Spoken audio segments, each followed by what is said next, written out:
Witam Was z maleńkiej wyspy Gili Air.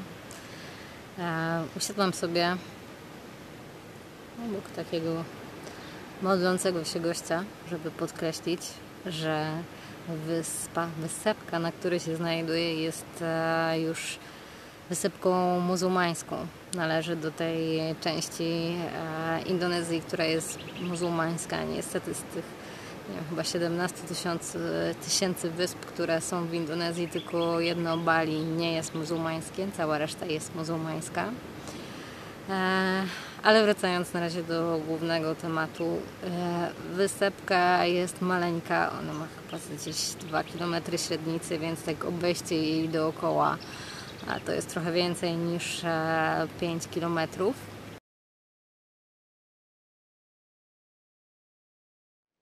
Są 3 takie maleńkie wyspy, jedna obok drugiej, i one należą już do prowincji Lombok.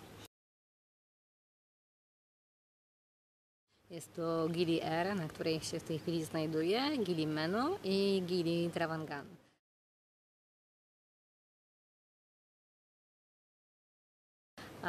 Ta Trawangan jest największa, najbardziej oblegana, no i najbardziej imprezowa, dlatego też nie pojechałam tam. Gili Meno jest podobno spokojne i takie najbardziej polecane dla rodzin z dziećmi, a ja jestem na tej Gili Air. I sama wysepka jest przepiękna, naprawdę. Jak przyjechałam tutaj, to stwierdziłam, że jestem w raju, bo jest turkusowa woda, duże plaże, dużo z nich też jest pustych, także można znaleźć sobie taką, gdzie się jest samemu.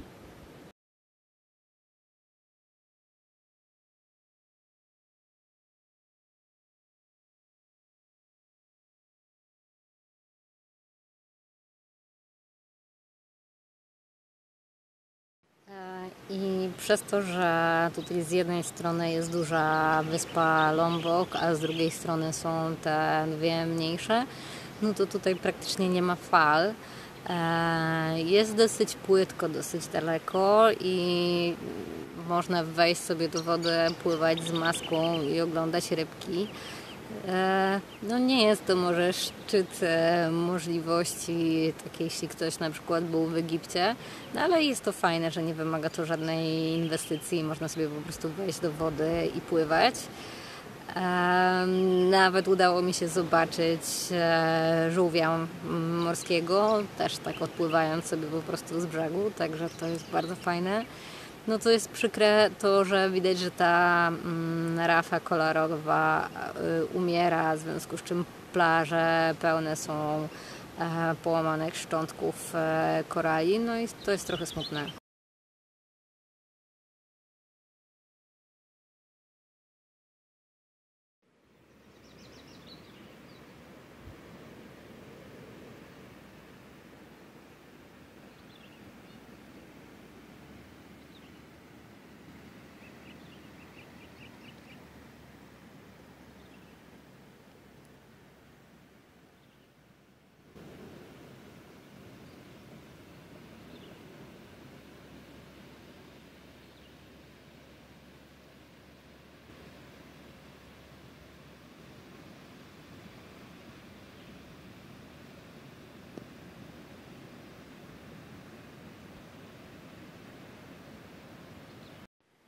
Kolejną wspaniałą rzeczą na tej wyspie jest to, że nie ma tutaj żadnych pojazdów silnikowych, w związku z tym jest cicho. Odległości są takie, że ja bez problemu się poruszam pieszo, ale można też sobie wypożyczyć rower i jeździć rowerem.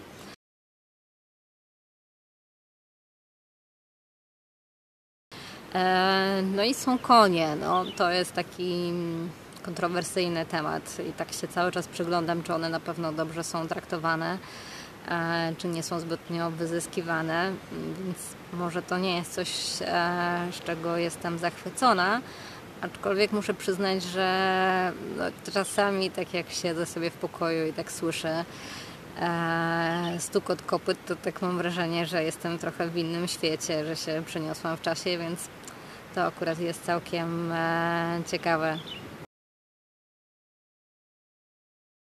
No i są jeszcze dwie rzeczy, które bardzo mi się tutaj podobają, czyli to, że właściwie tylko główne drogi przez środek wyspy są zabetonowane, a tak to są to drogi piaszczyste, więc ja tutaj uwielbiam chodzić boso i codziennie robię sobie spacer boso dookoła wyspy.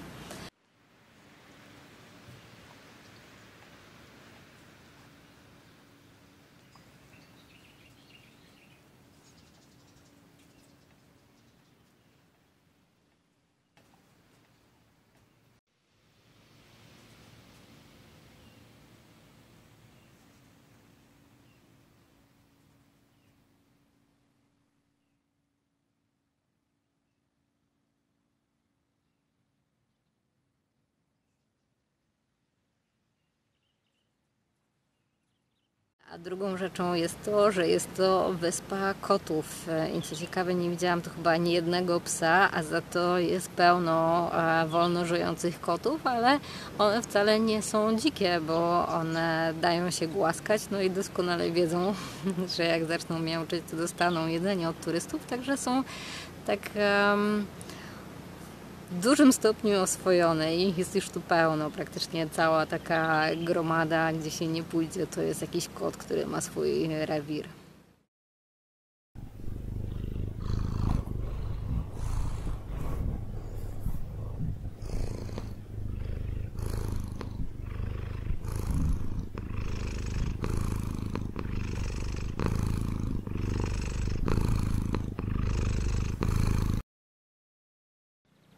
No i w końcu jest ta jedna rzecz, która mi się tu bardzo nie podoba i która prawdopodobnie spowoduje, że więcej tu nie przyjadę. No to są te śpiewy z meczetu. Znaczy, ja też wyjątkowo źle trafiłam, bo przyjechałam tu w trakcie Ramadanu i wiedziałam o tym, ale pomyślałam sobie, że to nawet fajnie, nie będzie głośnych imprez wieczorami, bo wszystko się jest zamykane wcześniej, ale się okazało, że dzieje się to na rzecz głośnych śpiewów z meczetu, które najgorsze są te, które trwają w nocy o 3 rano i o 5 rano i o 3 to trwa z pół godziny, o 5 rano to jest gdzieś godzina, no i to jest tak głośno, że nie ma opcji, żeby spać. Nawet w zatyczkach, także chodzę tutaj trochę niewyspana.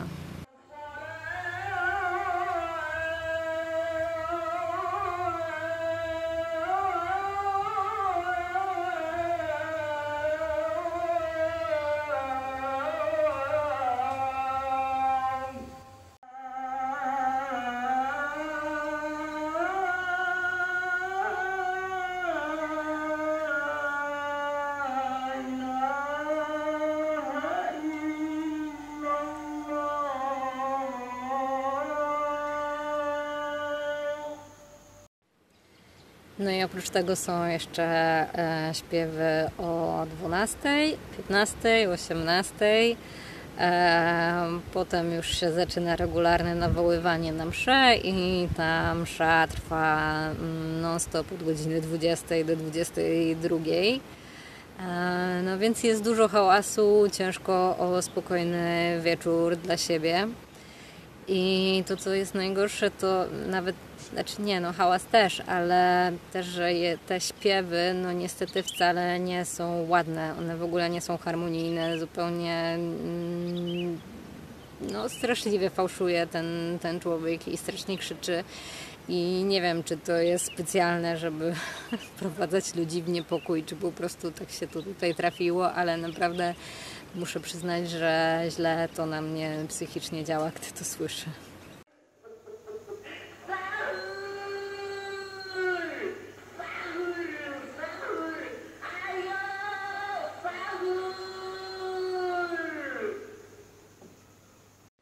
Szczęśliwie Ramadan kończy się dzisiaj w nocy i niestety nie wiem, czy to nie oznacza jeszcze śpiewów całonocnych, tak jak przez ostatnie 2 dni, ale zobaczymy. W sumie też byłam ciekawa i chciałam zobaczyć, jak to będzie wyglądało po Ramadanie, czy coś tutaj się zmieni, czy te śpiewy w nocy cały czas zostaną. No i też jutro rano ma być wielka celebracja i co ciekawe zaczyna się o 6:30 nad ranem do 8:30. Pytałam dlaczego tak wcześnie, ale powiedzieli, że nie wiedzą i że to cały czas jest tak, że oni tam patrzą na księżyc i dostają dyspozycję z góry, kiedy tak naprawdę kończy się ten Ramadan i kiedy mogą zacząć świętować.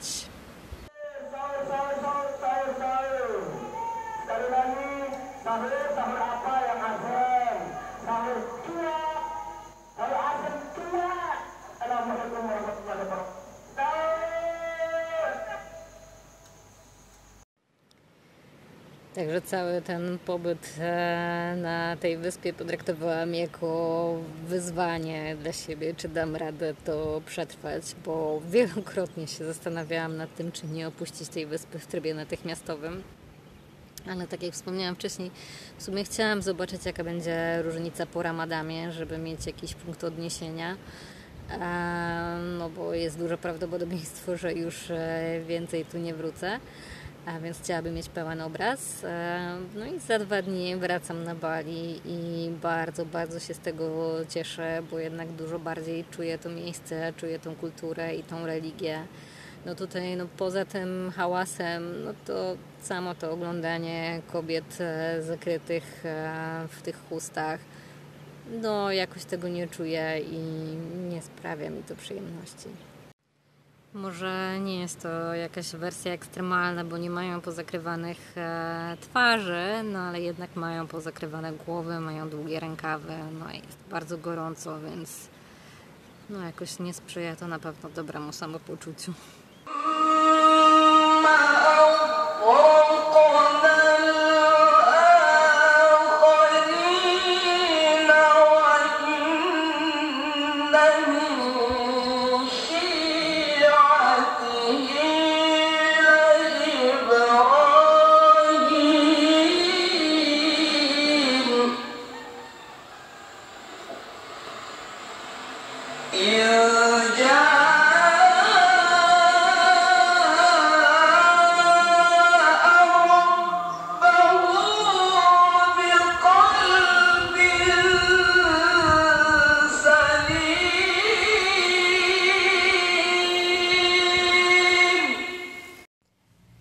Co prawda wróciłam już z Gili Air, ale postanowiłam dodać jeszcze kilka wątków do tych historii, które opowiadałam wcześniej.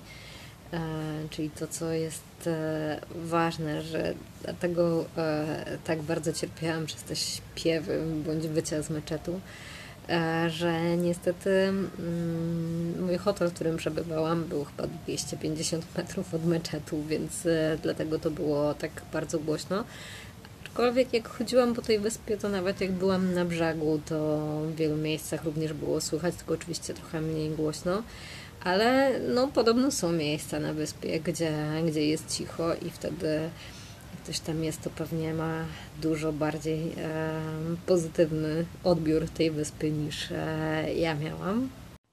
I postanowiłam tam zostać do końca tego czasu, który zaplanowałam, bo bardzo chciałam zobaczyć, jak to będzie wyglądało po Ramadanie. Właściciel mojego hotelu mówił back to normal, więc chciałam zobaczyć, co to znaczy normal. Szczerze, to wcale aż tak dużo się nie zmieniło, to znaczy nie było tych wieczornych mszy 2-godzinnych, ale śpiewy o 3:00 w nocy zostały i były też te o 5:00 rano, przy czym o 5:00 rano to już pół godziny wcześniej zaczynały się nawoływania, potem trwała msza, która to łącznie trwało prawie godzinę, więc to nie była jakaś super jakość tego snu, jak się miało pobudkę na pół godziny o 3:00 nad ranem i potem o 4:30. I ogólnie te śpiewy są 5 razy dziennie.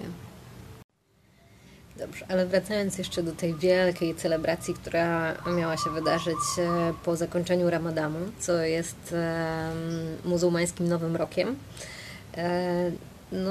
to była procesja z taką białą figurą, kiedy ludzie przeszli przez miasto.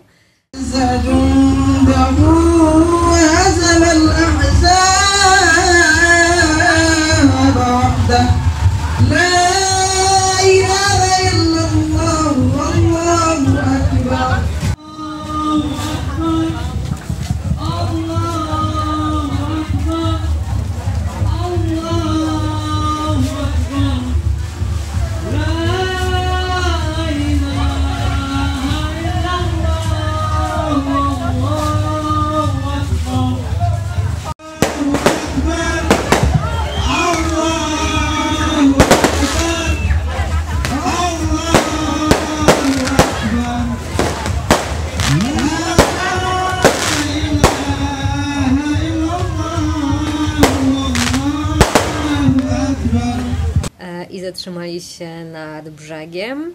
No i to nie trwało dłużej niż pół godziny. Były fajerwerki, były jakieś pokrzykiwania do tego mikrofonu, była muzyka. Ludzie porobili sobie zdjęcia, no i właściwie tyle.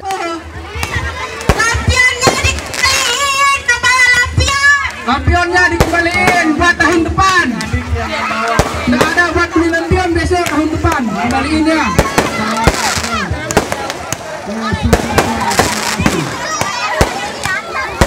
Hati-hati guys, kembang apinya jangan dipegang. Besok nggak dapat lebaran.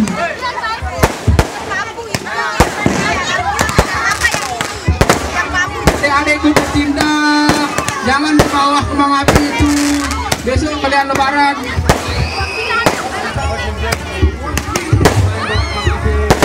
Wadur kade, sudah batah, letimu tak sudah kembang api. Letimu, takut salah area lebatnya. Sekian, terima kasih.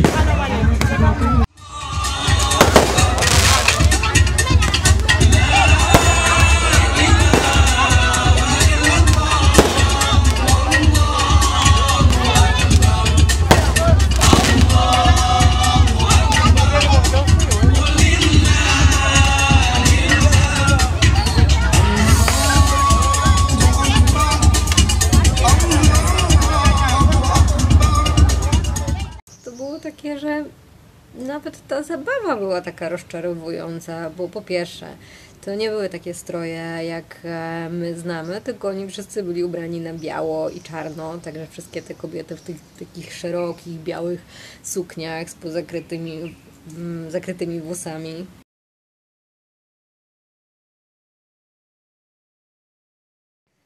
Czasem również z zakrytymi twarzami, chociaż w znacznej mniejszości, ale zdarzały się. Mężczyźni też biało i czarno, więc no, w moim odbiorze to nie było specjalnie radosne, no ale może to jest moje subiektywne zdanie. I potem miała nastąpić jeszcze wielka celebracja o godzinie 6:30 rano. I to też się okazało, że to była po prostu taka 2-godzinna msza. No ale jak powiedział właściciel tego mojego hotelu, że wszyscy są szczęśliwi, no ale no trochę tak jest, że jeśli przez miesiąc trwa ramadan, nie można jeść, nie można się bawić, nie można mieć nawet aktywności seksualnej, no to wszyscy się cieszą, jak on się w końcu skończy. No więc no to jest też taki dobry sposób w sumie na odczuwanie radości, bo rzeczywiście wtedy naprawdę wszyscy happy.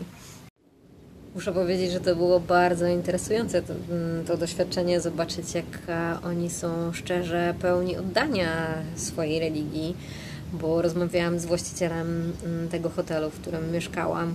Zresztą przemiły człowiek, naprawdę bardzo ciepły i radosny. I on mówił, że tak, oczywiście, on codziennie rano o tej 4:00 wstaje i idzie się modlić do meczetu, że w ogóle nie widzi inaczej. I jeszcze mówił o tym, że no, oni tutaj zarabiają na turystyce, w związku z czym szanują turystów i przez to skracają tą swoją poranną mszę, która normalnie trwałaby dłużej, więc dla mnie to było trochę zabawne, tak, bo to nieważne, że to tak głośno, że budzą wszystkich dookoła, ale skracają ją, bo normalnie trwałaby dłużej niż godzinę, a tak trwa prawie godzinę. No i teraz jak już wróciłam i patrzę sobie na zdjęcie z tej wyspy, to znowu myślę sobie, że Boże, jaki to był raj. Ale muszę przyznać, że będąc tam, to wcale tego aż tak nie widziałam. To znaczy, po pierwsze, jakby rzeczywiście byłam psychicznie trochę zmęczona tym, że nie spałam w nocy, a oprócz tego było mi tam trochę za gorąco, więc właściwie mogłam funkcjonować tak gdzieś do godziny 10, max do godziny 12 i potem gdzieś dopiero po południu, 16, 17, a w ciągu dnia to siedziałam w pokoju w klimatyzacji. No bo jeśli było tam 37 stopni w cieniu, no to każda próba przejścia po słońcu, no to nie była przyjemnie, więc miałam tak przegrzany mózg, że nawet momentami to ciężko mi było dostrzegać, jak tam jest naprawdę pięknie.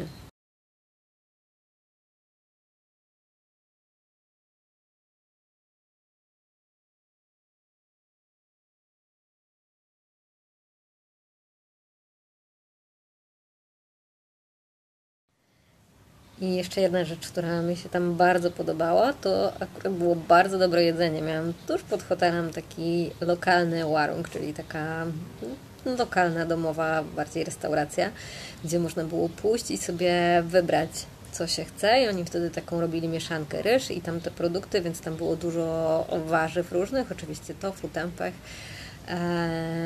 I mieli też wspaniałe słodycze, takie po prostu czasami takie bułeczki z kokosem w środku. Zresztą pokażę Wam to wszystko i takie naleśniczki i zielone i różowe i to wszystko było tak dobre, że musiałam codziennie mieć po obiedzie jeszcze deser. Przedstawiam Wam pampuszka na słodko. Nie wiem, czy pamiętacie takie z dzieciństwa, ja pamiętam takie ciasto z mąki drożdżowej. I w środku jest taka słodka warstwa z kokosem i z miodem. Ja już to jadłam i muszę powiedzieć, że jest obłędnie smaczne. Najlepsze są, jak są takie świeżo upieczone i jeszcze ciepłe. Ten już jest trochę wczorajszy. O, mucha też. Chcę spróbować. Ale i tak jest super. I jeszcze jedną rzecz chciałam pokazać, że one są układane na liściu. Wieczorem pójdę, kupię nowe, wtedy mają świeżo upieczone. Dzisiaj testowania lokalnych produktów ciąg dalszy. To prawda, widziałam to już na Bali, ale nie zbyt często. To są zielone naleśniczki ze słodkim kokosem w środku. W środku wyglądają tak. I muszę powiedzieć, że są obłędnie smaczne. No, pewnie też nie należy do kategorii produktów super zdrowych, ale co tam, moje kulinarne podróże. Ciąg dalszy podróży kulinarnych to jest deser. Na dole jest ryż, to jest taki klejący ryż, sticky rice, razem z kokosem, a na górze jest budyń. I muszę powiedzieć, że jest to przepyszne, bo nie jest bardzo słodkie. Dzisiaj będzie kolejna próba. Też deser z ryżem i z kokosem, tylko tym razem w kolorze różowym. No jakoś nie mogłam się powstrzymać. I jeszcze jedna rzecz na zakończenie. No z tych takich bardziej smutnych, że też było widać, jak ta wyspa bardzo ucierpiała przez czasy pandemii, ponieważ wiele tych biznesów po prostu upadło, bo nikogo nie było stać na utrzymywanie tego, jak nie było turystów. No i teraz stoją takie, no widać, że kiedyś to były piękne ośrodki, a teraz stoją takie opustoszałe i niszczące.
Plus jeszcze ta wyspa doświadczyła trzęsienia ziemi, które było chyba tam na Lomboku w 2019 roku, więc też i zmieniła się w ogóle linia brzegowa tej wyspy i w niektórych miejscach nawet przejścia były zniszczone, także było widać, że no, wyspa była dosyć mocno straumatyzowana.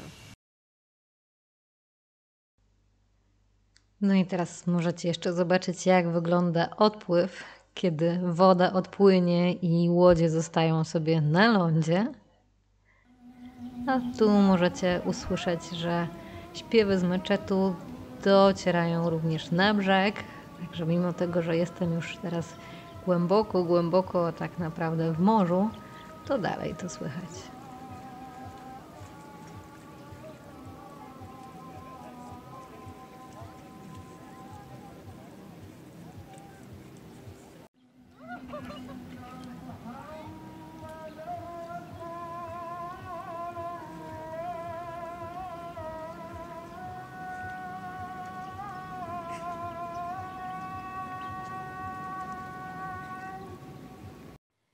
I jeszcze jeden komentarz, już chyba naprawdę ostatni na zakończenie, bo jak posłuchałam sobie tego wszystkiego, co mówiłam, to mam poczucie, że ktoś może odebrać, że mam uprzedzenie do jakiejś religii, więc chciałabym zdementować, że nie, tak nie uważam, że tak długo jak ktoś świadomie wybiera religię i ona czyni jego życie lepszym, to wszystko jest okej. Tylko po prostu ja rzeczywiście byłam zmęczona tymi nieprzespanymi nocami. Zresztą nawet to widać, że te nagrania, które robiłam na samej wyspie, to trochę mniej mam w sobie entuzjazmu i optymizmu. Także chciałabym się usprawiedliwić, że to wpłynęło na mój obraz rzeczywistości. Ale nie wynika to z jakichkolwiek uprzedzeń, które miałabym wcześniej.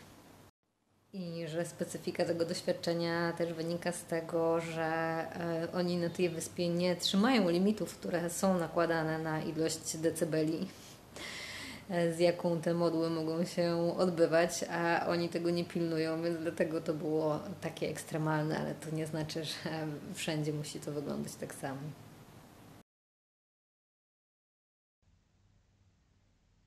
A teraz już po prostu popatrzcie sobie na zdjęcia z tej wyspy, tak żeby zostało z Wami to, co było tam najpiękniejsze.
Aha, i jeszcze bonus.